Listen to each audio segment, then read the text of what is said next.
Throughout my adult life, I have consciously lived differently than other people I know. Living differently has consequences, of course, including the perception of others that I'm odd. I'm not sure I'd rather be even. There I go again. A few examples might serve. 1. I pursued my graduate degrees in Texas, a state I had never visited. 2. I committed to pursuing my MS and PhD with someone I had never met. 3. When I was being considered for hire in a tenure-track position at the University of Arizona, I insisted upon a start date of the 1st of May, the day workers are honored and celebrated throughout the world, except in the country of my birth. And 4. I fled my tenure-track position the same date, 20 years later. There are many examples I could list, most of which are even less interesting than these. My pursuit of a life different from what I thought was normal was underlain by two factors over which I have no control. First, there is my DNA, contributed equally by my mother and father. Second, there is my personal history. I grew up in a village, the second of 2 sons and the second of 3 children. My parents were educators. The isolated village where I spent my youth was in northern Idaho. Everyone in the village knew everyone else. I was immersed daily in the natural world. As with everyone else, my DNA and personal history were and are the primary factors driving my decisions. My free will, if it exists, is exceptionally limited. The Abrahamic religions, and probably all religions for that matter, depend upon the existence of free will. As a result, most people within contemporary society are convinced they have the ability to choose anything they'd like. This certainly includes their personal savior. Growing up in a village, I played outside in the forests, savannas, and grasslands surrounding my family home. Everyone in the village knew everyone else. Looking back, it was an idyllic life. This village was also where I learned an important phrase, as expressed by many people bored by village life. Same shit, different day. Most commonly expressed as SSDD. We received irregular television service from one station. The same applied to radio. When faced with inclement weather, as was often the case, I read. I read a lot. In fact, having read all the books in the town library by the time I was 14 years old, I assumed I would read all the books in the world. Not right away, of course. I knew Weippe, Idaho was not a big city, and that the collection of books in the town library surely was exceeded by the books in the world. Still, I honestly believed I would read all the books at some point. It took a few years before I was convinced otherwise. I was visiting the library at the University of Idaho, where my dad was pursuing his bachelor's and master's degrees in teaching.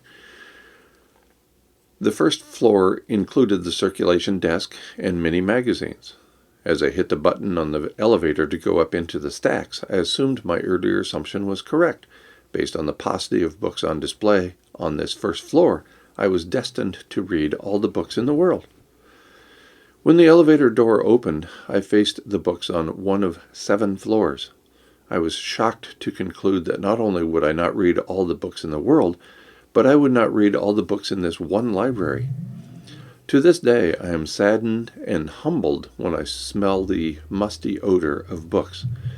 This happens a lot. My dad started teaching the day he turned 20, in the late summer of 1957. The baby boom had begun, so the federal government allowed public school teachers to begin teaching with an associate's degree. My dad started as a 5th grade teacher, and he considered himself a 5th grade teacher for the rest of his life.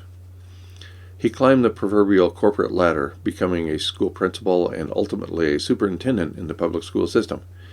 He was quite good as an administrator, receiving all the awards for which he was eligible before he retired in his early 50s. Perhaps at this point you can understand why I became, and remain, an educator. In addition, I suspect you can ascertain why I assumed emeritus status when I was 49 years old. Growing up the son of successful educators has consequences. Doing so in a household where adventures were considered a worthy pursuit had me seeking adventures at an early age. This pursuit still has a grip on me. It helps explain why I have visited all 50 states in the country of my birth, and several other nation-states. It also helps explain why I have lived in 14 states in this country and also in Belize, Central America. Back to the point with which I opened this video, that of living differently from others. Without ever applying graffiti, I was among the many graffiti artists who applied same in many places. Perhaps you've seen this common piece of graffiti art. It's sarcasm, of course. Graffiti artists understand that the pursuit of everyone living the same way is not a good idea. They also understand that very few people attempt to live differently from the masses. The masses are afflicted with SSDD. In my latter few years of teaching at the University of Arizona, I taught as part of a program created by someone who was to become a dear friend. The program was called Poetry Inside Out, and it was comprised of classes in and out of incarceration facilities. During my final year of the program, the inside classes included the girls' pods of the Pima County Juvenile Detention Facility and well-behaved men in the Pima County Jail. The outside classes were comprised of a middle school in which admittance required being barred from at least 3 other schools, and my honors course.